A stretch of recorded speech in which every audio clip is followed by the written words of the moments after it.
పెట్టుబడులు వచ్చేలా సహకరించండి. అమెరికాలోని తెలుగు వాళ్లకు సీఎం రేవంత్ రెడ్డి పిలుపు. కొత్త రెవెన్యూ చట్టంతో రైతులకు మేలు. ఇక కోర్టు మెట్లు ఎక్కే అవసరం ఉండదు. లోకల్ బాడీ ఎన్నికలపై పీసీసీ ఫోకస్. మెజార్టీ స్థానాల్లో గెలిపే లక్ష్యంగా కార్యాచరణ. మొదట స్థానిక ఎమ్మెల్యేలు జిల్లా మంత్రులతో సెగ్మెంట్ల వారీగా మీటింగ్. ఆ తర్వాత సీఎం ఏఐసీసీ నేతలతో జిల్లా స్థాయి సమావేశాలు. గ్రామ స్థాయి సమస్యలపై దృష్టి పెట్టాలని నేతలకు ఇప్పటికే ఆదేశాలు. జియో థర్మల్ పవర్ పై సింగరేణి ఫోకస్. మిత్రులందరికీ శుభోదయం. Welcome to morning news. Chak De India. Paris olympic లో ఇండియా హాకీ టీం అద్భుతం చేసింది. క్వార్టర్ ఫైనల్ లో వరల్డ్ రెండో ర్యాంకర్ బ్రిటన్ పై సంచలన విజయంతో వరుసగా రెండోసారి సెమీస్ కు దూసుకెళ్లినాయి. పతాక ఆశలను సజీవంగా నిలుపుకుంది. మ్యాచ్ మధ్యలో రెడ్ కార్డ్ తో అమిత్ దాస్ బయటకు వెళ్లిన 10 మందితోనే ఆడి ప్రత్యర్థిని ధీటుగా ఎదుర్కొంది.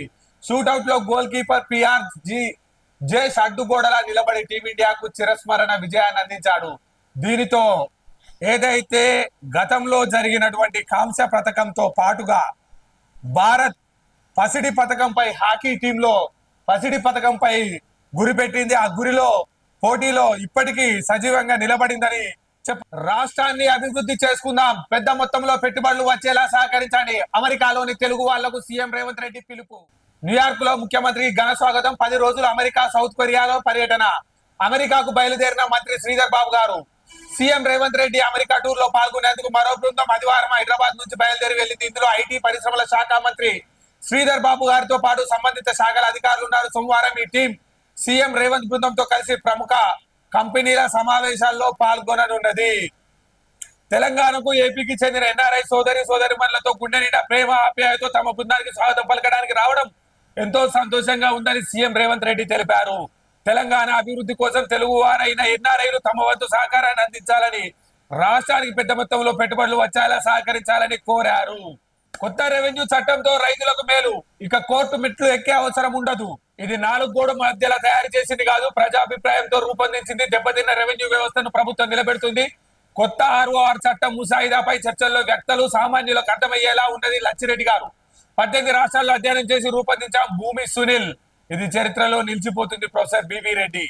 ఏదైతే డిప్యూటీ కలెక్టర్ అసోసియేషన్ ఆధ్వర్యంలో నూతన ROR చట్టానికి సంబంధించి ఏదైతే తాజాగా ధరణి పోర్టల్ కు సంబంధించి భూమాతగా ప్రక్రియ చేసేదానికి సంబంధించి ఇకపై ఏ చిన్న సమస్య ఉన్నా ఇంతకు ముందు గడిచిన 10 సంవత్సరాల కాలంలో 4 సంవత్సరాల ధరణి వచ్చిన తర్వాత ఏ చిన్న సమస్య వచ్చినా హైకోర్టు మెట్లెక్కి కాలయాపనతోటి రైతు బక్క చిక్కిపోయే పరిస్థితి ఉండేది. కానీ ఇప్పుడు ఆ విధంగా కాకుండా కొత్త ROR చట్టంలో భూమాతకు సంబంధించి సామాన్యులు మధ్యతరగతి ప్రజానికానికి ఇబ్బంది కలగకుండా ఒక మేధావులు తగిన సూచనలు ఇవ్వడం జరిగింది. ఆ సూచనల ప్రకారంగానే భూమాత పోర్టల్లో క్రింది స్థాయి నుంచే డిప్యూటీ తహసీల్దార్ కలెక్టరేట్, అడిషనల్ కలెక్టరేట్లకు కూడా ఆర్డీఓతో సహా అందరికీ భూమి హక్కుకు సంబంధించిన, పట్టా మార్పిడికి సంబంధించిన, మిస్సింగ్ ల్యాండ్కి సంబంధించిన, పిఓబికి సంబంధించిన, పెండింగ్ మొటేషన్ కు సంబంధించిన వాటికి సంబంధించిన ఎటువంటి ఇబ్బంది పరిస్థితి ఉన్నా కానీ కింది స్థాయిలోనే పరిష్కరించుకునేందుకు ఒక కమిటీని వేసి ఆ కమిటీ తద్వారా వీలైనంత తొందరగా ప్రజా దర్బార్ లెక్క నిర్వహించి పూర్తి స్థాయిలో పూర్తి చేసే కార్యక్రమాన్ని కొత్త ROR చట్టం రూపొందించడం జరుగుతూ ఉంది. దీనివల్ల ప్రజలందరికీ మేలు జరుగుతుంది. ఇది ఏదో ఒకరిద్దరి కోసం తయారు చేసిన చట్టం కాదు. దీనివల్ల తెలంగాణ రాష్ట్రంలో భూమి మార్పులో ఉన్న సమూల కష్టాలను, సమూల నష్టాలను, సమూల వ్యవస్థను, కబ్జాకోరు వ్యవస్థను తప్పించి భూ ప్రక్షాళన దిశగా నడుస్తా ఉంది. దీనివల్ల తెలంగాణ రైతాంగానికి మేలు జరుగుతుందని చెప్పి ఏదైతే డిప్యూటీ తహసీల్దార్, డిప్యూటీ కలెక్టర్ల అసోసియేషన్ లో చెప్పడం జరుగుతా ఉంది. ఇకపోతే అమిడ్స్ లో బాలిక కిడ్నాప్. 12 గంటల్లో కేసును ఛోదించిన పోలీసులు. సైకిల్ కొనిస్తానని చెప్పి 6 ఏళ్ల చిన్నారిని వెంట తీసుకెళ్లిన బీహార్ యువకుడు. సీసీ కెమెరాల ఆధారంగా పోలీసుల సర్చ్. కొత్తూరు మండలంలో ఇనుముల సర్వాలో నిందితుడి పట్టివేత. చిన్నారి తల్లిదండ్రులకు అప్పగించిన పోలీసులు. ఏదైతే గతంలో పెద్దపల్లి ప్రాంతానికి సంబంధించి, సుల్తానాబాద్ ప్రాంతానికి సంబంధించి 6 ఏళ్ల బాలికపై కూడా అత్యాచారం జరిగింది. సేమ్ ఇదే తతంగం జరిగింది. అందులో 6 ఏళ్ల బాలికపై సుల్తానాబాద్ కు సంబంధించిన బీహార్ ప్రాంతానికి సంబంధించిన వ్యక్తి సుల్తానాబాద్ రైస్ మిల్లో ఉంటూ ఒక పాపకి చాక్లెట్ కొనిస్తా అని ఇంట్లోకి వెళ్ళి తీసుకెళ్లి రైస్ మిల్ వ్యవస్థలో ఆ పాపను అత్యాచారం చేసి చంపడం జరిగింది. చాకచక్యంతో పోలీసులు ఆ బీహార్ వ్యవస్థను దొరకబట్టి అదేవిధంగా ఆ రోజు మంత్రులు సీతక్క శ్రీధర్ బాబు గారు హుటాహుటిన ప్రమాద స్థలికి వచ్చి ప్రమాదానికి గురైనటువంటి కుటుంబాన్ని పరామర్శించి ఓదార్చించి ప్రమాదానికి కారణమైన బీహార్ కు సంబంధించి ఫాస్ట్ ట్రాక్ కోర్టును ఏర్పాటు చేసి త్వరితగతిన పూర్తి చేసి వాటికి శిక్ష పడే విధంగా చేయడం జరిగింది. అందులో భాగంగానే అలర్ట్ అయిన తెలంగాణ ప్రజాప్రభుత్వం ఎక్కడికక్కడ పోలీసింగ్ వ్యవస్థను కట్టుదిట్టం చేస్తూ తెలంగాణ ప్రజాప్రభుత్వం ఎక్కడికక్కడ సీసీ కెమెరాలను ప్రొవైడ్ చేసుకుంటూ ఏ శాంతి భద్రతలకు విఘాతం కలిగించే ఎవరినైనా ఉపేక్షించేది లేదని క్షణాల్లో దోషులను దొరకబట్టే ప్రయత్నం చేస్తా ఉంది. పోలీసింగ్ వ్యవస్థ గతానికి ఇప్పటికి బేరీజ్ వేసుకుంటే అత్యంత పారదర్శకంగా అత్యంత ముందు వరుసలో ఉందని చెప్పడంలో ఎటువంటి అతిశయోక్తి లేదు. పుట్టికి ఎగరలేనోడు స్వర్గానికి ఎగిరిండట, కన్న తల్లికి తిండి పెట్టనోడు చిన్నమ్మకు బంగారు గాజులు పెట్టిండట. కాళేశ్వరం కథ కమా మిసుకు చూస్తే ఉన్నదే కుంగిపోయింది, 2 టీఎంసీలు ఎత్తిపోయినకే మనం బర్వాజై మొత్తం ఫుట్బాల్ బొడ్డి తేలింది, కట్టింది కూలిపోయింది, మేడిగడ్డ మేడిపడ్డ అయింది.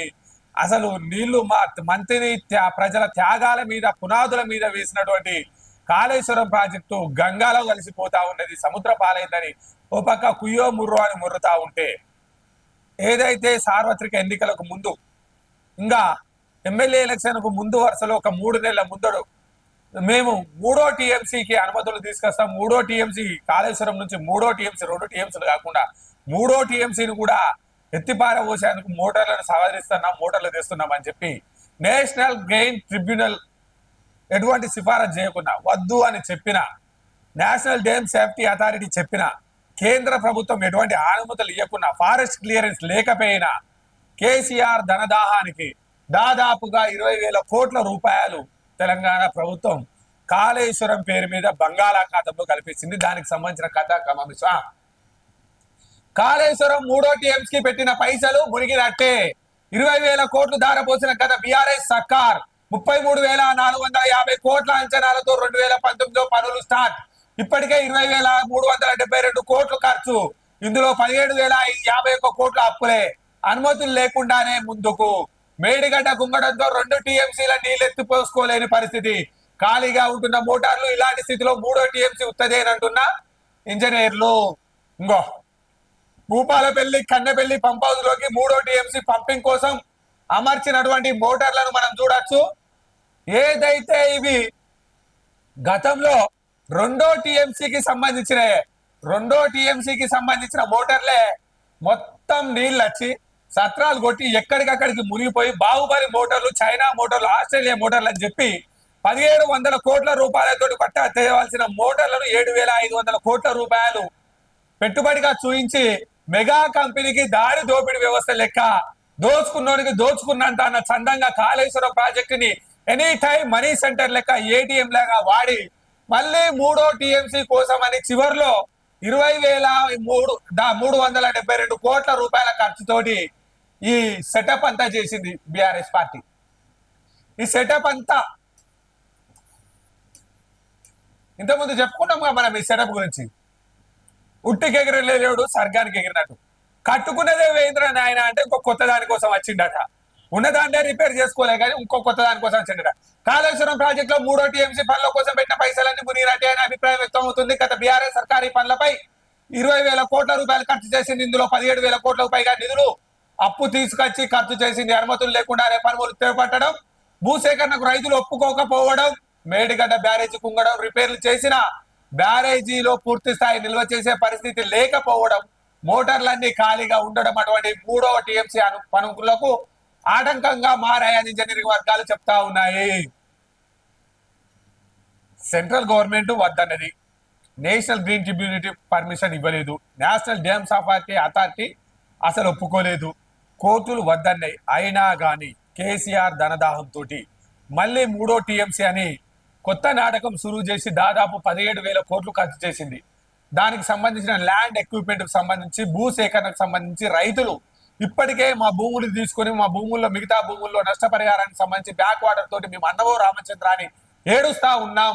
మేము కొత్తగా 3వ టీఎంసీకి సంబంధించి మా భూములు ఇచ్చే కాడ లేము అని చెప్పినా కానీ రైతుల మొరను పట్టించుకోకుండా 3వ టీఎంసీకి సంబంధించి పనులు చేయడం జరిగింది. మేడిగడ్డ బ్యారేజ్ కుంగడం, రిపేర్లు చేసిన బ్యారేజీలో పూర్తి స్థాయిలో నీళ్లు నిల్వ నింపే పరిస్థితి లేదని చెప్పి నేషనల్ డ్యామ్ సేఫ్టీ అథారిటీ చెప్పడం, ఒకవేళ కాదు అని ముందుకెళ్తే మరో సునామీని తలపించే ప్రమాదం కింద ఉన్న భద్రాచలం ప్రాంతానికి సంబంధించి దాదాపు 120 గ్రామాలకు సంబంధించి పూర్తి స్థాయిలో మునిగే పరిస్థితి ఉందని హెచ్చరించడం, తద్వారా మోటార్లన్నీ ఖాళీగా ఉండడం, మూడో టీఎంసీ ఏదైతే ప్రభావం చూపి మోటార్లన్నీ ఖాళీగా ఉన్నాయని చెప్పడం జరుగుతూ ఉంది. టీఎంసీల వాటర్ లిఫ్ట్ చేసే విధంగా 7 లింకులు 28 ప్యాకేజీలో విభజించి 19.63 లక్షల ఎకరాల కొత్త ఆయకట్టు 18.82 లక్షల ఎకరాల పాత ఆయకట్టుకు నీరందించేలా ప్రాజెక్టు రూపకల్పన చేయడం జరిగింది. ఇన్ని లక్షల ఎకరాలకు నీళ్లు అందిస్తామని రూపకల్పన చేసి 80,000 కోట్ల రూపాయల డిపిఆర్లు సిద్ధం చేసి 2019 మే 2వ తారీఖు నాడు భూమి పూజ చేసినటువంటి కేసీఆర్ గారు 2023 వచ్చేసరికి 1,00,000 కోట్ల రూపాయలను ధనదానంతో పెట్టుకొని మోటార్లన్నీ కుంగిపోయి, మోటార్లన్నీ ఖరాబ్ అయిపోయి, వాల్స్ అన్ని కొట్టుకపోయి, బ్యారేజ్కి సంబంధించిన పిల్లర్లన్నీ కుంగిపోయి, నీళ్లు ఎక్కడికక్కడ గంగలో కలిసిపోయే ప్రమాదం ఏర్పడి, బ్యాక్ వాటర్ సమస్యతోటి ఏర్పడ్డ రైతుల కళ్ళల్లో మట్టి కొట్టి భూ నష్ట పరిహారాన్ని పూర్తి స్థాయిలో ఇవ్వకుండా చేసి, ఎక్కడికక్కడ మేడి గడ్డను మేడి పండు చందంగా చేసి కాళేశ్వరాన్ని శనేశ్వరం ప్రాజెక్టుగా తీర్చిదిద్దినటువంటి ఘనత కేసీఆర్ కు దక్కుతుంది. అందులో భాగంగానే ఇక ఇక్కడ చూడాలి మనం, ఇది చాలా ఇంపార్టెంట్ ఇష్యూ. ఒకే సంస్థకు 30,000 కోట్ల రూపాయల పనులు టెండర్లు ఏమీ లేకుండా, ఇక్కడ గుర్తుపెట్టుకోవాలి, టెండర్లు ఏమీ లేకుండా తమకు నచ్చిన కాంట్రాక్ట్ సంస్థకు ఇచ్చింది. ఇవన్నీ కూడా మూడో టీఎంసీలో భాగంగా చేపట్టిన పనులు నామినేషన్ పద్ధతిలో తమకు నచ్చిన కాంట్రాక్ట్ సంస్థకు ఇచ్చేశారు. వీటిలో 1,000 కోట్ల బిల్లులు కూడా ఇదివరకే చెల్లించారు. సర్కార్ గొప్పగా చెప్పుకున్న కాళేశ్వరం ప్రాజెక్ట్ లో ఈ తంతు విజిలెన్స్ ఎంక్వైరీలో బయటపడింది. ఇరిగేషన్ డిపార్ట్మెంట్ లోని ఇంజనీర్లు ₹1,00,00,000 విలువ చేసే పనులు చేయాలంటేనే ఆన్లైన్ టెండర్ పిలుస్తారు. గడువు ప్రకారం వచ్చిన టెండర్ అనేక దరఖాస్తుల్లో అనేక ఆంక్షలు పెడతారు. టెండర్లు ఒకే అగ్రిమెంట్ చేసుకుని పనులకు అప్పిస్తారు. కేసీఆర్ సర్కార్ హయాంలో ఇవేమీ ఫాలో కాలేదు. తమకు నచ్చిన కాంట్రాక్ట్ సంస్థలు పనులు అప్పగించి విషయం విజిలెన్స్ ఆఫీసర్లు సీజ్ చేసి తీసుకెళ్లి ఇరిగేషన్ బుక్స్ తిరిగేస్తే బయటపడ్డది. ముఖ్యంగా మూడో టీఎంసీ కోసం చేపట్టిన పనుల్లోనే భారీ అవినీతి జరిగినట్లుగా ఇంజనీరింగ్ అధికారులు చెప్తా ఉన్నారు. బాగా గొప్పలు చెప్తారు కదా బీఆర్ఎస్ పార్టీకి సంబంధించిన నాయకులు. 20,000 కోట్ల రూపాయలకు సంబంధించి ఎక్కడా టెండర్ పిలవలేదు, ఎక్కడా నోటిఫికేషన్ ఇయ్యలేదు, ఎక్కడా అగ్రిమెంట్ చేయలేదు, ఎక్కడ అగ్రిమెంట్ లోని నామినేషన్ పద్ధతి ప్రకారం ఎక్కడైతే రూల్స్ అండ్ రెగ్యులేషన్ ప్రొసీజర్ ఉంటుందో ఆ ప్రొసీజర్ అన్న పదము, రూల్స్ అండ్ రెగ్యులేషన్ అన్న పదమే లేదు, టెండర్ అగ్రిమెంటే లేదు. నామినేషన్ పద్ధతిలో ఇవ్వాలంటే 1,00,000 వరకు మాత్రమే ఇవ్వాలి, లేదు పిఆర్ డిపార్ట్మెంట్ కానీ ఇరిగేషన్ కానీ ఫైనలైజ్డ్ చేసినట్టయితే 5 లక్షల వరకు మాత్రమే నామినేషన్ పనులు ఇవ్వాల్సి వస్తుంది. కానీ ఇరిగేషన్ డిపార్ట్మెంట్ లో బై లా గెజిట్ ప్రకారం 1,00,000 వరకు మాత్రమే నామినేషన్ పద్ధతిలో ఇవ్వాల్సి వస్తుంది. కానీ 20,000 కోట్ల రూపాయల పనికి సంబంధించి కూడా నామినేషన్ పద్ధతిలో తనకు నచ్చిన కంపెనీకి తను నచ్చిన అన్యాయాలకు ఏ విధంగా ఇచ్చిర్రు అనే దానికి సమాధానం ఇతలేదు. ఇదంతా ఏదైతే జస్టిస్ పిసి ఘోష్ కమిషన్ ఏదైతే వచ్చి అధికారులను, కింది స్థాయి అధికారులను, పెద్ద అధికారులను, కంపెనీకి సంబంధించిన వర్కర్లను, వర్క్ ప్రొసీడింగ్ సంబంధించిన పూర్తి స్థాయిలో కమిషనర్లను ఎప్పుడైతే విచారణ చేసి మీరు అఫిడవిట్ రూపంలో పూర్తి స్థాయిలో వివరణ ఇవ్వాలి, మీరు మౌఖికంగా లేదో నోటి మాటగా చెప్పకూడదని చెప్పి రికార్డెడ్ గా అడగడంతో మౌఖికంగా ఇచ్చినటువంటి రికార్డులు కాకుండా ఏదైతే అఫిడవిట్ రూపంలో ఇచ్చినటువంటి రికార్డులను పూర్తి స్థాయిలో పరిశీలన చేస్తే 20,000 కోట్ల రూపాయలకు సంబంధించిన కథ కమా మిసు ఎటువంటి టెండర్ డాక్యుమెంట్ లేకుండానే 20,000 కోట్ల రూపాయలు అప్పనంగా తీసుకెళ్లి తన అనునాయులైన కంపెనీలకు ఇవ్వడం జరిగింది. ఇది కాళేశ్వరానికి సంబంధించిన కథ. కాళేశ్వరం మేడిగడ్డ కాదు, మేడి పండే. కాళేశ్వరము ధనదాహంతో ప్రజల రక్తాన్ని పీల్చి ప్రజా పైసలను ప్రజలతోటి ఏదైతే కట్టినటువంటి ట్యాక్సుల రూపాలకు సంబంధించిన డబ్బులను వారి ఖజానా నింపుకోవడానికి వాడుకున్నటువంటి any time ATM money centre గా అభివర్ణిస్తూ వెలుగు దినపత్రిక చేయడం జరిగింది. 20,000 కోట్లు చేసిన ప్రయోజనాలు లేవని, దీనివల్ల 20,000 కోట్ల రూపాయలు గంగలో పోసిన నీళ్లలాగా మారిపోయిందని చెప్పడం జరుగుతూ ఉంది. దయచేసి తెలంగాణ విఘ్నులైన తెలంగాణ ప్రజలారా మీరు ఆలోచన చేయండి. కాళేశ్వరానికి సంబంధించి 1,00,000 కోట్ల రూపాయలతోటి దాదాపుగా ఈ రాష్ట్రానికి సంబంధించిన 2,000 రెసిడెన్షియల్ కళాశాలను కట్టచ్చు, 2,000 రెసిడెన్షియల్ స్కూళ్లను కట్టచ్చు, 2,000 హాస్పిటల్స్ ను కట్టచ్చు, 2,000 కుటుంబాలకు సంబంధించి ఏదైతే ఉపాధి ఇవ్వచ్చు, దాదాపుగా ఇంకో 2 లక్షల మందికి పెన్షన్ ఇవ్వచ్చు. ఇన్ని అవకాశాలు ఉన్నప్పటికి కూడా తమ ధనదాహంతో ఎనీ టైం మనీ సెంటర్లా వాడుకునే ఉద్దేశంతో మాత్రమే కాళేశ్వరంను కట్టడం జరిగిందని చెప్పడం జరుగుతా ఉంది. లోకల్ బాడీ ఎన్నికలపై పిసిసి ఫోకస్, మెజార్టీ స్థానాల్లో గెలిపే లక్ష్యంగా కార్యాచరణ. మొదట స్థానిక ఎమ్మెల్యేలు జిల్లా మంత్రులతో సెగ్మెంట్ల వారీగా మీటింగ్, ఆ తర్వాత సీఎం ఏఐసిసి నేతలతో జిల్లా స్థాయి సమావేశాలు. గ్రామ స్థాయి సమస్యలపై దృష్టి పెట్టాలని నేతలకు ఇప్పటికే ఆదేశాలు. లోకల్ బాడీ ఎన్నికలపై పిసిసి ఫోకస్, మెజార్టీ స్థానాల్లో గెలిపే లక్ష్యంగా కార్యాచరణ. ఇప్పటి నుంచే పిసిసి కార్యాచరణ సిద్ధం చేసుకుంది. మాజీ సర్పంచులు, మాజీ ఎంపీటీసీలు, మాజీ జెడ్పీటీసీలతో పాటు మండల స్థాయి, జిల్లా స్థాయి నాయకులతో అసెంబ్లీ నియోజకవర్గాల వారిగా సమావేశాలు నిర్వహించేందుకు ప్లాన్ చేస్తుంది. అన్ని సెగ్మెంట్లో సాగనున్న ఈ సమావేశాలకు స్థానిక ఎమ్మెల్యేతో పాటు స్థానిక జిల్లాకు చెందిన మంత్రి, ముఖ్య నేతలు చీఫ్ గెస్ట్ లా హాజరయ్యేలా పిసిసి నాయకత్వం షెడ్యూల్ రెడీ చేస్తుంది. నియోజకవర్గ స్థాయి సమావేశాల తర్వాత జిల్లా స్థాయి మీటింగ్లకు సీఎం రేవంత్ రెడ్డితో పాటు ఏఐసిసి నేతలు అటెండ్ అయ్యేలా పిసిసి ప్రణాళిక చేస్తా ఉంది. ఇప్పటికే పిసిసి స్థానిక సమస్యలను స్థానిక జిల్లా నేతలు గుర్తించి పిసిసి దృష్టికి తీసుకురావాలని గాంధీ భవన్ నుంచి ఆయా జిల్లాల కాంగ్రెస్ నేతలకు ఆదేశాలు వెళ్లాయి. సర్పంచ్ ఎన్నికలు జరిగే అవకాశం ఉంది. ఆ తర్వాత ఎంపీడీసీ, జెడ్పీడీసీకి సంబంధించిన ఎన్నికలు జరిగే అవకాశం ఉండటంతో సర్పంచ్లకు పార్టీలతో సంబంధం లేకపోయినప్పటికీ స్థానిక నాయకత్వం మీద ప్రభావం చూపే ఆలోచన ఉంటుంది. కాబట్టి స్థానిక నాయకత్వానికి బలమైన వ్యవస్థ కావాలి. కాబట్టి దానికి సర్పంచ్ ఎలక్షన్ మూల కారణంగా ఉంటుంది. కాబట్టి ఇప్పటికే పిసిసి నుంచి కాంగ్రెస్ పార్టీకి సంబంధించిన ఎవరెవరైతే అనునాయులు, ఎవరెవరైతే నాయకులు, మధ్యతరగతి సెకండ్ క్లాస్ లీడర్లకు అందరికీ మీటింగ్ సారాంశం తెలపడం జరిగింది. దానిలో భాగంగా స్థానిక సమస్యలపై దృష్టి పెట్టండి, రానున్న 30 రోజులు ప్రజలతో మమేకమై తిరగండి, లోకల్ బాడీ ఎన్నికలకు సమాయత్తం కావాల్సిందిగా కోరుతా ఉన్నామని చెప్పున్నారు. దాంతో పాటుగా జిల్లా స్థాయి, నియోజకవర్గ స్థాయి, మండల స్థాయి మీటింగ్లు కూడా పెట్టే అవకాశాలు ఉన్నాయి. గతంలో కూడా శక్తి అనే కార్యక్రమం ద్వారా కాంగ్రెస్ ప్రభుత్వం స్థానిక ఎన్నికలకు సిద్ధమైనట్టుగా సమాచారం ఉంది. అదే విధంగా ఏదో ఒక రూపకల్పన తోటి లోకల్ బాడీలకు సంబంధించిన 6 గ్యారంటీలను విస్తృతంగా ప్రజల్లోకి ప్రచారం తీసుకెళ్లి 6 గ్యారంటీల అమలు స్థానిక సంస్థలకు సంబంధించిన నాయకుల మీదే ఉందని మీరు భరోసా తీసుకొని బాధ్యతగా పనిచేయండి. 6 గ్యారంటీలకు సంబంధించి ఏదైతే జనాల్లో విస్తృతంగా చర్చా అవకాశాన్ని కల్పించి దానికి సంబంధించి రైతు భరోసాకు సంబంధించి, రైతు బీమాకు సంబంధించి, రైతు రుణమాఫీకి సంబంధించి, ఇచ్చిన మహాలక్ష్మి పథకానికి సంబంధించి, ఆర్టీసీకి సంబంధించి, ఆ విధంగానే జనాలకు కాంగ్రెస్ ప్రభుత్వం వచ్చిన తర్వాత 40,000 ఉద్యోగాలు కల్పించిన విషయాన్ని జనాల్లో జనాకర్షకంగా ఇచ్చిన మాటకు మడమ తిప్పకుండా పార్టీ కార్యక్రమాలతో పాటు ప్రజల కోసం పనిచేసే ఏకైక పార్టీ కాంగ్రెస్ పార్టీ అనే నినాదాన్ని మీరు స్థానిక అంశాలను బేస్ చేస్తూ ప్రజల మధ్య ఉండాలని ఇప్పటికే పిసిసి నాయకత్వం గ్రామీణ ప్రాంతాలకు చేరవేసినట్టుగా తెలుస్తా ఉన్నది. జియో థర్మల్ పవర్ పై సింగరేణి ఫోకస్. ఉబికి వచ్చే వేడి నీటి ఆవిరితో కరెంట్ ఉత్పత్తి. మనుగూరులో ఇప్పటికే 20 కిలో వాట్ల ప్లాంట్ సక్సెస్. అక్కడే 122 మెగావాట్ల జియో థర్మల్ ప్లాంట్. తాజాగా ఓఎన్జీసీ రెడ్కోతో సింగరేణి ఓఎంయు కొత్త రకం విద్యుత్ ఉత్పత్తికి వేదిక కానున్న రాష్ట్రం. మనుగూరులో 122 మెగావాట్ల జియో థర్మల్ ఉత్పత్తి కేంద్రం ఏర్పాటుకు అవకాశం ఉందని జియోలాజికల్ సర్వే ఆఫ్ ఇండియా నివేదిక వెల్లడించింది. ఇక్కడ జియో థర్మల్ ఉత్పత్తికి పూర్తి అనువైన వాతావరణం ఉందని వెల్లడించింది. ఈ దిశగా అడుగులు ముందుకు పడడంతో మనుగూరు దేశంలో అతిపెద్ద జియో థర్మల్ కేంద్రంగా మారనుంది. మరింత అన్వేషణ జరిగితే జియో థర్మల్ విద్యుత్ ఉత్పత్తే కాకుండా హీలియం వెలికి తీసేందుకు కూడా అవకాశాలున్నాయి. ఇప్పటికే సింగరేణి, టీజీ, రెడ్కో క్షేత్రస్థాయి సర్వేలు నిర్వహించాయి. క్లీన్ ఎనర్జీని ప్రోత్సహించే దిశగా ప్రయత్నాలు జరుగుతున్న నేపథ్యంలో రాష్ట్రంలో మరో కొత్త రకం విద్యుత్ ఆవిష్కరణ వేదిక కానున్నది. Okay, geo thermal power.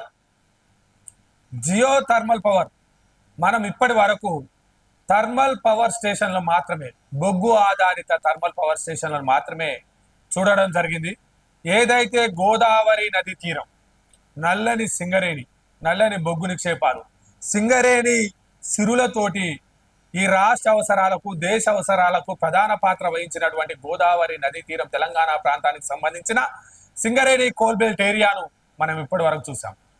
Singareni coal belt area నుంచి బొగ్గును తీసి, బొగ్గును మండించి, ఆ బొగ్గును వేడి చేయడం ద్వారా వచ్చిన వేడి నీటి ఆవిరితోటి ఆ నీటి ఆవిరిని బాయిలర్లో మరగబెట్టడంతో వచ్చిన వేడి ఆవిరిని కనెక్టింగ్ లెవెల్స్ ద్వారా థర్మల్ వేడి నీటిని ఎనర్జెటిక్ గా మార్చడం ద్వారా పవర్ జనరేషన్ చేసే ప్రయత్నం చేసి ఎన్టీపీసీ, జెన్కో, కాకతీయ ఇలా ఈ విధంగా థర్మల్ పవర్ ప్లాంట్లను పెట్టి సింగరేణి ఆధ్వర్యంలో ఇప్పటి వరకు థర్మల్ పవర్ ప్లాంట్లు నడుస్తూ ఉన్నాయి. అయితే వీటి వల్ల పర్యావరణంలో మార్పులు, సింగరేణి ప్రాంతంలో అధిక ఉష్ణోగ్రత, వర్షాల లేమి, అటవీ ప్రాంతం తగ్గిపోవడం, ఎక్కడికక్కడ ఉష్ణోగ్రతతోటి కొద్దిగా ఇబ్బందికర పరిస్థితి ఏర్పడినప్పటికీ జాతీయ ప్రయోజనాల దృష్ట్యా ఒక దేశం అభివృద్ధి చెందాలంటే వెలుతురు కాన్సెప్టే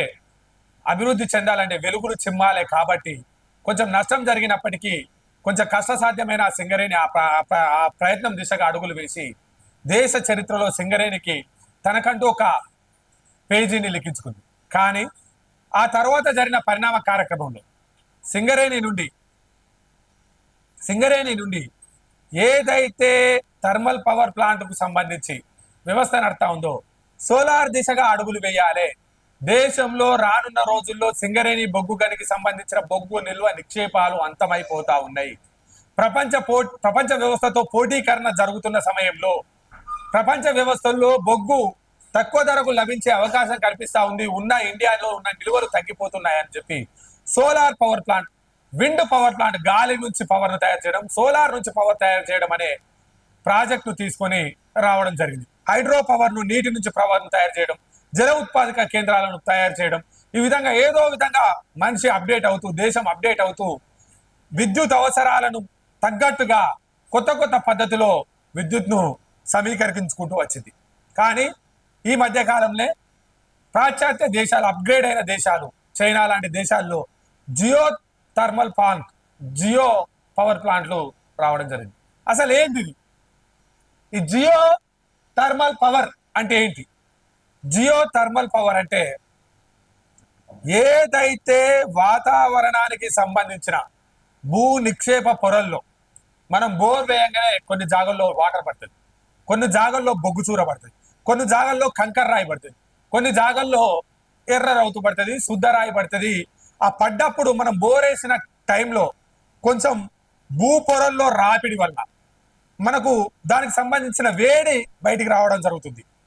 అయితే ఎక్కడైతే భారతదేశంలో దాదాపుగా ఒక 350 ప్రదేశాలను geological survey of India, botanical ఏదైతే జియోలాజికల్ సర్వే ఆఫ్ ఇండియా భారతదేశంలో ఏదైతే మినరల్ డెవలప్మెంట్ కు సంబంధించి, భారతదేశ వ్యవస్థకు సంబంధించి ఏదైతే ఎక్కడెక్కడ నిధి నిక్షేపాలు ఉన్నాయి, ఎక్కడెక్కడ ఎంత సుదూర ప్రాంతాల్లో, ఎంత లోతులో, ఎంత వ్యవస్థలో ఏ నిక్షేపాలు ఉన్నాయని తెలుసుకునేటువంటి ఎక్స్ప్లోరేషన్ డిపార్ట్మెంట్ కు అనుసంధానంగా, అంటే జియోలాజికల్ సర్వే క్లాస్ గ్రేడ్ 1 లో ఉంటుంది.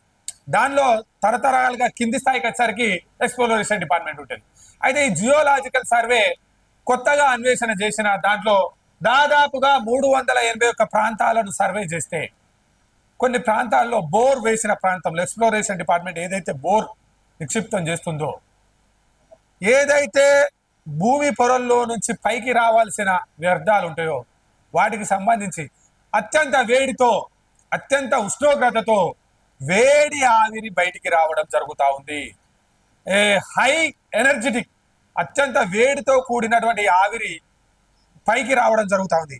ఆ ఆవిరిని గనక ఒడిసి పట్టుకున్నట్టయితే, ఆ ఆవిరిని గనక మనం మళ్ళీ ఏదైతే ఎలక్ట్రిక్ పవర్ కు మోడ్ చేసే విధానంగా అనుసంధానం చేసినట్టయితే బొగ్గును తీసుకురావడం, బొగ్గు ట్రాన్స్పోర్ట్ చేయడం, బొగ్గుకు సంబంధించిన మండించడం, బొగ్గుకు సంబంధించిన బ్రాయిలర్లు పెట్టి వేడిగా నీటి తయారు చేసి, వేడి వాటర్లు, వేడి ఆవిరిని తయారు చేసి మనం పవర్కి ఎట్లయితే పవర్ కన్జక్షన్ చేస్తున్నామో ఆ విధంగా ఈ బొగ్గు ఉత్పాదక, బొగ్గుకు సంబంధించిన ప్రణాళిక, బొగ్గు సంబంధించిన సరఫరా, వేడి బాయిలర్లు ఎటువంటి ఏం లేకుండా వీటికి సంబంధించిన ఉత్పాదకత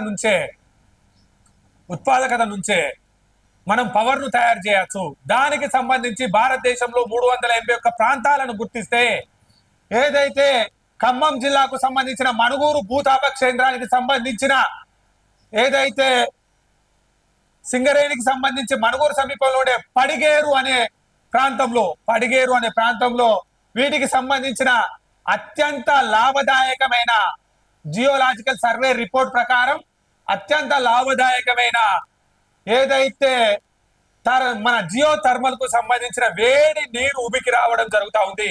ఇక్కడ మరొక లాభం కూడా ఉంది. దానికి ఏంటంటే భద్రాద్రి థర్మల్ ప్లాంట్ కు చాలా దగ్గరగా మణుగూరు ఉంది కాబట్టి, అంటే దాదాపుగా 7 నుంచి 8 కిలోమీటర్ల డిస్టెన్స్ లో ఉంది కాబట్టి, ఒకవేళ ఈ థర్మల్ ప్లాంట్ ను కొత్తగా కట్టాల్సిన అవసరం లేకుండా ఖర్చు తక్కువతోటి ఈ వడిగేరు ప్రాంతంలో దొరుకుతున్నటువంటి వేడి నీటిని కనుక మనం ట్యాంకుల ద్వారా, పైప్ లైన్ ద్వారా ఏదైతే భద్రాద్రి థర్మల్ ప్లాంట్ కు సంబంధించిన మిషనరీకి కనుక అనుసంధానం చేసినట్టయితే అతి తక్కువ ఖర్చుతోటి, దాదాపుగా అతి తక్కువ ఖర్చుతోటి ఇప్పుడున్న ఖర్చు థర్మల్ ఖర్చులో 50% కూడా రాకుండా 30% ఖర్చుతోటి జియో థర్మల్ పవర్ ను అందించే అవకాశం ఉంది. దాదాపుగా 3500 మెగావాట్ల కరెంటును తయారు చేయడానికి ఇది చాలా లార్జ్ అమౌంట్. 3500 మెగావాట్ల పవర్ ను తయారు చేయడానికి మనకు ఇక్కడ భద్రాద్రికి సంబంధించిన అవకాశం ఉంది. ఏదైతే జియో థర్మల్ కనుక మనకు తెలంగాణ ప్రాంతంలో వచ్చినట్టయితే సింగరేణికి మరో మణిహారం దక్కినట్టే. భారతదేశ చరిత్రలో ఏదైతే వెలుగులు జిమ్మే కార్యక్రమంలో జాతీయ ప్రణాళిక దృష్ట్యా, జాతీయ ప్రయోజనాల దృష్ట్యా సింగరేణికి అత్యంత లాభదాయకం, తెలంగాణ ప్రాంతానికి అత్యంత వరప్రదాయనిగా సింగరేణి చేస్తుందని దీని సర్వేకు సంబంధించి రాష్ట్ర ప్రభుత్వం ఇప్పటికే సింగరేణితో కలిసి చర్చలు చేస్తా ఉంది. రాష్ట్ర ప్రభుత్వం ఇప్పటికే తగు సూచనలు చేసినట్టుగా మనకు సమాచారం అందుతా ఉంది. తెలంగాణ ప్రజా ప్రభుత్వం, రాష్ట్ర ప్రభుత్వం సింగరేణిని అన్ని విధాల ముందు వరుసలో నింపి ఇప్పటికే ఒరిస్సాకు సంబంధించి ఒరిస్సా ప్లాంట్లను కూడా సింగరేణి తీసుకోవడం జరిగింది. సింగరేణి విస్తరించడానికి తెలంగాణ ప్రజా ప్రభుత్వం అన్ని విధాల చర్యలు చేస్తుంది. కాబట్టి సింగరేణి భవిష్యత్తుకు డోకా లేదు అనే విధంగా మనం మరోమారు చెప్పడం జరుగుతా ఉంది. వాయనాడు విలయాన్ని జాతీయ విపత్తుగా ప్రకటించాలి. కేంద్రానికి మంత్రి శ్రీధర్ బాబు డిమాండ్. కేరళలోని వాయనాడులో ప్రకృతి సృష్టించిన విలయంతో తీవ్ర విషాదకర పరిస్థితులు నెలకొందున్నందున కేంద్రం వెంటనే జాతీయ విపత్తుగా ప్రకటించాలని రాష్ట్ర ఐటీ పరిశ్రమల శాఖ మంత్రి వర్యులు శ్రీధర్ బాబు గారు డిమాండ్ చేశారు. దీన్ని కేవలం ఓ రాష్ట్ర సమస్యగా చూడకుండా వెంటనే సహాయ చర్యలు చేపట్టి అక్కడ ప్రజలను ఆదుకోవాలని ఆదివారం మీడియాకు విడుదల చేసిన ప్రకటనలో కోరారు. వాయనాడు విపత్తును కేంద్ర ప్రభుత్వానికి వదిలేయాలని చూస్తే జాతి క్షమించదని హెచ్చరించారు. దక్షిణాల్లో ఇటువంటి సంఘటన గతంలో ఎప్పుడు చోటు చేసుకోలేని దాదాపుగా 350 మందిగా దుర్మరణం పాలైన వాయనాడు విలయాన్ని కేంద్ర ప్రభుత్వం రాజకీయ కోణంలో చూడకుండా మానవీయ దృక్పథంతో చూడాలని సూచించారు. అతి భారీ వర్షాలు, క్లౌడ్ బరస్ట్తో కొండ చర్యలు విరిగిపడడం, వర్షం నీటితో బురద కలిసి ప్రవహించే సందర్భాల్లో ముందస్తు హెచ్చరికలకు సంబంధించి ఒక మాన్యువల్ రూపొందించాలని ఆయన కోరారు. అధునాతిక శాస్త్ర విజ్ఞానాన్ని ఉపయోగించి కొండ చర్యలు విరిగిపడే ప్రమాదం పొంచి ఉన్న ప్రాంతాలను మ్యాపింగ్ చేయాలని సూచించారు. ఏదైతే ఋతుపవనాలు ప్రయాణించే సమయంలో, ఋతుపవనాల ఆగమనం సమయంలో కొండ చర్యలపై ప్రకృతి ప్రభావం పడుతుందని, దానికి సంబంధించి అక్కడ జరిగిన మైనింగ్ కోడ్, దానికి సంబంధించిన వ్యవస్థకు సంబంధించి కేరళ ప్రభుత్వాన్ని కేంద్ర ప్రభుత్వ అనుసంధాన ప్రభుత్వంగా చూడడం లేదు కనుక, కేరళలో బీజేపీ ప్రభుత్వం లేనందున దాన్ని మాకేం సంబంధం లేదు అన్న విధంగా కేంద్రం కేరళను పట్టించుకోకుండా వాయనాడు ఏదైతే పార్లమెంట్ నియోజకవర్గంలో జరిగినటువంటి అపార నష్టాన్ని, అపార ప్రకృతి విలయాన్ని కేంద్రం మానవీయ కోణంలో చూడాలని, హ్యూమన్ ఎబిలిటీ తోటి, మానవతా దృక్పథంతో చూడి వాయనాడుకు స్పెషల్ ప్యాకేజీ ప్రకటించాలని తెలంగాణ రాష్ట్రానికి సంబంధించిన భారీ పరిశ్రమల శాఖ మంత్రి వర్యులు శ్రీధర్ బాబు గారు కేంద్రానికి లేఖ రాయడం జరిగింది. ఏదైతే అతి వర్షాలు, ఋతుపవనాల ఆగమనం, క్లౌడ్ బరస్ట్ లాంటి సమస్యాత్మక విపత్తు వచ్చే వాటికి కేంద్ర ప్రభుత్వం మ్యాపింగ్ చేసే విధంగా ఒక అధునాతన సాంకేతికతను రూపొందించుకొని కొండ చర్యల్లో హిమాచల్ ప్రదేశ్ అయితే నింది, సిమ్లా, డార్జిలింగ్, అదేవిధంగా ఉత్తరాఖండ్, అదేవిధంగా కేరళ, కర్ణాటకకు సంబంధించిన ఏదైతే కొండ చర్యలు ఉన్నటువంటి ప్రాంతానికి సంబంధించి పూర్తి స్థాయి వాతావరణంలో మార్పులకు సంబంధించి ఒక నివేదిక చేయాలని, దానికి సంబంధించిన శస్త్ర విజ్ఞానాన్ని అవసరమైతే మనం టేక్ ఓవర్ చేసైనా దేశానికి అందియాలని, విపత్తు జరిగినప్పుడు అందరం సమానమే అని, సంతోషానికి ఏ విధంగా అయితే అందరం ముందు వరుసలో బాధ్యతగా భారతదేశం మనది అని చెప్తాము, విపత్తు జరిగినప్పుడు కూడా తోటి సోదరులను కాపాడుకోవాల్సిన బాధ్యత ఉందని కేంద్రానికి మరోమారు మానవీయ కోణంలో ఈ దృక్పథాన్ని చూడాలని శ్రీధర్ బాబు గారు కోరడం జరిగింది. కుక్కతోక వంకర, చైనా బుద్ధి డొంకర అన్నట్టుగా చైనా సరిహద్దు ప్రాంతమైనటువంటి చైనా దేశం ప్రతి క్షణం భారతదేశాన్ని కబలించాలని, భారతదేశానికి సంబంధించిన పూర్తిగా భారత ఆధీనంలో ఉన్న భూభాగాలపై కన్నేయడం, భారత ఆర్థిక వ్యవస్థను చిన్నాభిన్నం చేయడం, భారత సైనిక సరిహద్దుల్ని కబ్జా చేయడం, భారతదేశంపై దండెత్తి రావాలని చూడడం, బెదిరింపు ధోరణులకు పాల్పడడం. చైనా వంకర బుద్ధి కుక్కతో ఒక సరికాదు, చైనా బుద్ధి వంకర మారదు అన్న విధంగా నడుస్తూ ఉంది. చైనా ఏదైతే ఇండియన్ నేషనల్ సూపర్ రివర్, భారతదేశానికి అత్యంత బలమైన రివర్, గంగా నదితో సమానమైనటువంటి బ్రహ్మపుత్ర నది, సట్లేజ్ బ్రహ్మపుత్ర నదికి సంబంధించిన వ్యవహారానికి సంబంధించి ఏదైతే బ్రహ్మపుత్ర నదికి సంబంధించి వాటర్ ను స్టోరేజ్ చేసి బ్రహ్మపుత్ర నదితోటి ఈ దేశంలో ఈ ప్రపంచంలో ఎక్కడ కని విని ఎరగని ఒక వాటర్ బాంబును తయారు చేయాలని చైనా ప్రయత్నం చేస్తుంది. ఆ వాటర్ బాంబుకు సంబంధించిన కుటిల నీతికి సంబంధించి ఆ చర్చను చూద్దాం. బ్రహ్మపుత్ర నదిపై చైనా డ్యామ్ ఏదైతే నిర్మాణానికి సిద్ధమైన డ్రాగన్ కంట్రీ భారత్ ను ప్రమాదంలోకి నెట్టేందుకు ప్లాన్, ఐఎస్పిఐ రిపోర్టులో వెల్లడి. బ్రహ్మపుత్ర నది కొద్ది రోజులు సైలెంట్ గా ఉన్న పొరుగు దేశం చైనా మళ్లీ కవ్వింపు చర్యలకు దిగింది. బ్రహ్మపుత్ర నది భారత్ లోకి ప్రవేశించే ప్రాంతానికి దగ్గరలో భారీ జల విద్యుత్ కేంద్రం సూపర్ డ్యామ్ ను నిర్మించేందుకు సిద్ధమైంది. ఇది భారత్ కు తీవ్ర నష్టమని తెలిసిన పొరుగు దేశాన్ని ప్రమాదంలో నెట్టేందుకు జిన్పి సర్కార్ కుటిల ప్రయత్నం చేస్తా ఉన్నది. Australian strategic policy institute of ISPI ఓ నివేదికలో పేర్కొంది. భారత్ తో ఈ ప్రాజెక్టుకు తీవ్ర ముప్పు హెచ్చరించనున్నదని పేర్కొన్నది. ఐఎస్పిఐ నివేదికలో ఏం చెప్పింది? బ్రహ్మపుత్ర నది భారత్లోకి ప్రవేశించే కార్యక్రమంకు సంబంధించి అర్ధచంద్రాకారంగా ప్రవేశిస్తుంది. గ్రేట్ బెండ్ గా ప్రపంచంలో వ్యవహరించే ఈ ప్రాంతంలో దాదాపుగా 3000 కిలోమీటర్ల మేర కిందికి నది ప్రవేశిస్తుంది. ప్లేస్ లో విద్యుత్ కేంద్రాన్ని నిర్మిస్తే తక్కువ ఖర్చుతో ఎక్కువ ప్రయోజనం పొందవచ్చని చైనా భావిస్తుంది. డ్యామ్ పూర్తయితే ప్రపంచంలోనే అత్యంత శక్తివంతమైన హైడ్రో పవర్ ప్రాజెక్ట్ గా చైనా అవతరించనుంది. ఇక్కడి వరకు వేరే. ఇక రెండోది వచ్చేసరికి భారత్ కు ప్రమాదం. బ్రహ్మపుత్ర నదిపై చైనాతో భారత్ కు ఒక భారీ చారిత్రాత్మక ఒప్పందం ఉంది. 2002లో ఏదైతే చైనా భారత్లు సంయుక్తంగా కలిసి బ్రహ్మపుత్ర నదికి సంబంధించి ఏదైతే రెండు దేశాల మధ్య ఒప్పందం కుదిరింది, దీనికి సంబంధించి ప్రతి విషయాన్ని భారత్ కు చైనా వెల్లడించాలి. చాలా ఏళ్లుగా కొనసాగిన ఈ ఒప్పందం 2023తో ముగిసింది. తర్వాత ఈ ఒప్పందాన్ని పునరుద్ధరించలేదు. ఈ నేపథ్యంలో చైనా సూపర్ డ్యామ్ నిర్మాణానికి పూనుకోవడం భారత్ ను టెన్షన్ పెడుతుంది. ఈ డ్యామ్ గనక పూర్తయితే భారత్ పాలిట పెనుముప్పుగా మారనుంది. ఒకవేళ అరుణాచల్ పెద్ద మొత్తంలో నీటిని విడుదల చేస్తే అరుణాచల్ ప్రదేశ్ వరదలతో ముంచెత్తాయని దీన్ని చైనా వాటర్ పంప్ గా ఉపయోగించుకునే అవకాశం ఉందని నిపుణులు ఆందోళన వ్యక్తం చేస్తా ఉన్నారు.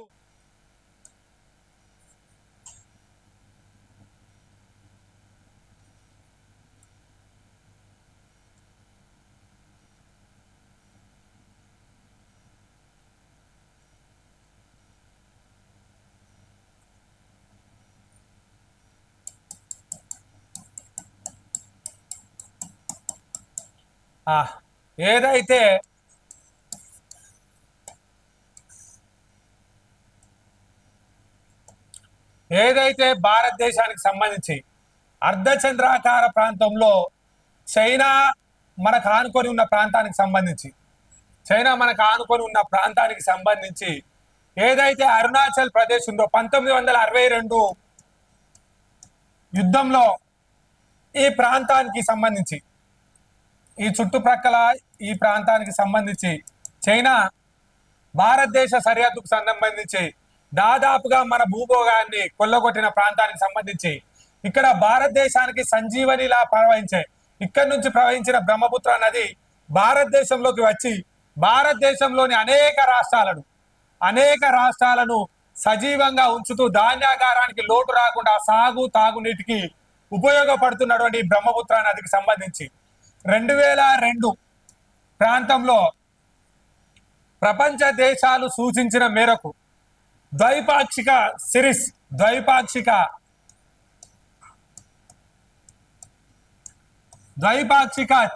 చర్చల్లో భాగంగా భారతదేశము చైనా ఏదైతే బ్రహ్మపుత్ర నదికి సంబంధించి ఒక చర్చలు చేయడం జరిగింది. చైనా సరిహద్దు ప్రాంతంలో పుట్టినటువంటి బ్రహ్మపుత్ర నది అరుణాచల్ ప్రదేశ్ మీదుగా భారతదేశంలోకి ప్రవహించి భారతదేశంలోని సూపర్ డ్యామ్లను కలుపుకుంటూ భారతదేశంలో జీవ నదిగా పేరు పొందినటువంటి అతిపెద్ద బ్రహ్మపుత్ర నది. ఈ మధ్యలోనే బ్రహ్మపుత్ర నదికి సంబంధించి బ్రహ్మపుత్ర నది అదేవిధంగా రష్యాకు సంబంధించిన మోస్లాస్ నదికి సంబంధించి రెండు నదుల కలయికతోటి బ్రహ్మోస్ అనే మిసైల్ తయారు చేసినటువంటి భారతదేశానికి సంబంధించి బ్రహ్మోస్ అనే పదం భారతదేశానికి బ్రహ్మ అస్త్రం అనే పదం భారతదేశానికి సంబంధించిన బ్రహ్మ అనే పదం ఎంత పాపులర్ వర్డో భారతదేశ ప్రజలకు తెలుసు. అటువంటి పాపులర్ కు సంబంధించినటువంటి బ్రహ్మోస్ నదిపై బ్రహ్మపుత్ర నదిపై చైనా ఈ అర్ధచంద్రాకారంలో ఉన్నటువంటి బ్రహ్మపుత్ర నదిపై సూపర్ థర్మల్ పవర్ ప్రాజెక్టును నిర్మిస్తా ఉంది. దీనికి సంబంధించి ఇండియాతోటి చర్చలు జరపాలి. కానీ చైనా దగ్గర ఒక కుటిల ప్రయత్నం ఉంది.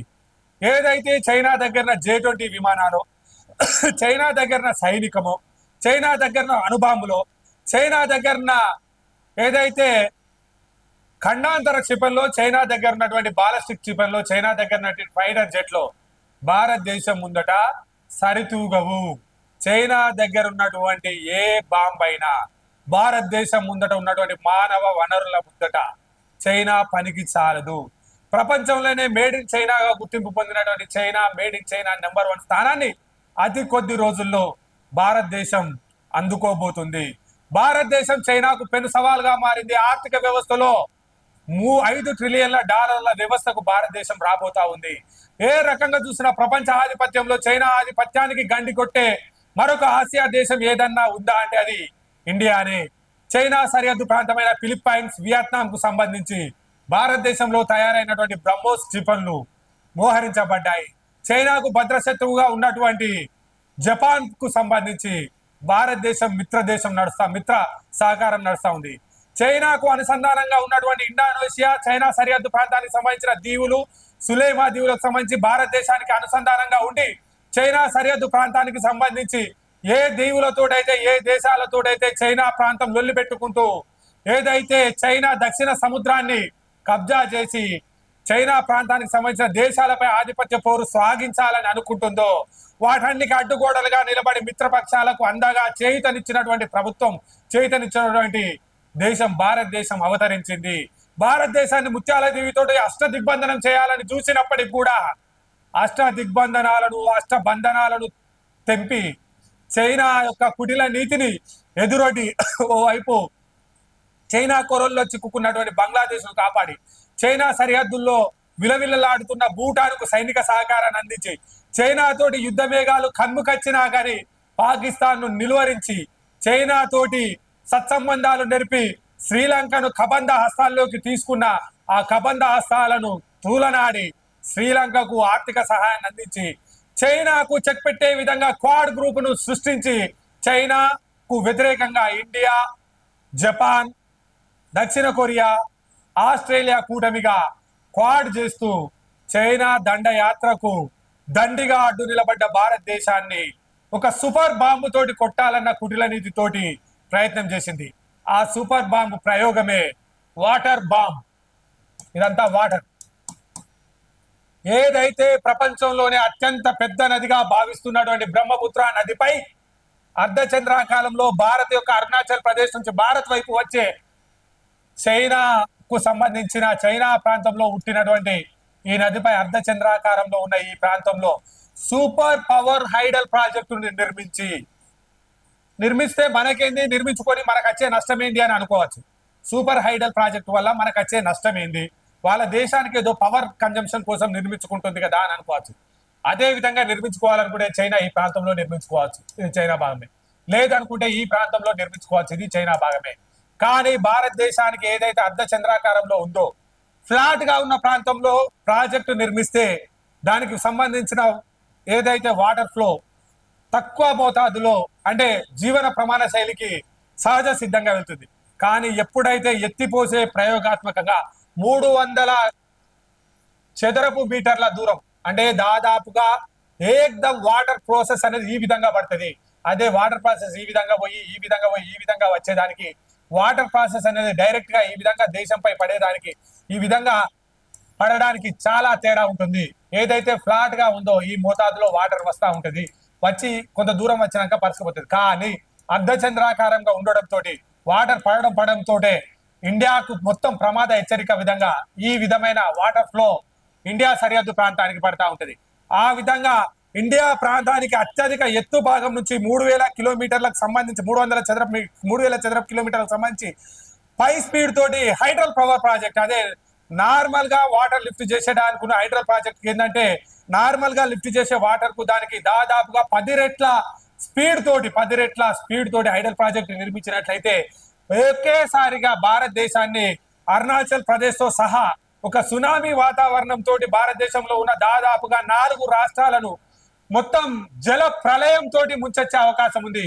యుద్ధ మేఘాలు కమ్ముకున్న సమయంలో మనం ఏదైతే అండమాన్ నికోబార్ ప్రాంతానికి సంబంధించి చైనాకు సంబంధించిన రవాణా సరుకులను, చైనాకు సంబంధించిన భారీ నౌకా వ్యవస్థను, చైనాకు సంబంధించిన పెట్రోకెమికల్ వ్యవస్థను మనం అండమాన్ నికోబార్ ప్రాంతానికి సంబంధించి ఏదైతే చైనాను అడ్డుకుంటామో, మలైకా స్ట్రైట్ వద్ద, మలైకా దీవుల వద్ద చైనాకు సంబంధించిన ఆగడాలను అడ్డుకుంటామో, ఏదో సీపెక్ ద్వారా చైనా పాకిస్తాన్ మీదుగా వెళ్లే ప్రయత్నం ఉంటుందో, అక్కడ ఏదైతే ఇండియా భూటాన్ కు సరిహద్దు మధ్యంలో చైనా సీపెక్ ఉంటుందో అక్కడ కూడా ఇండియా అడ్డుకుంటుంది.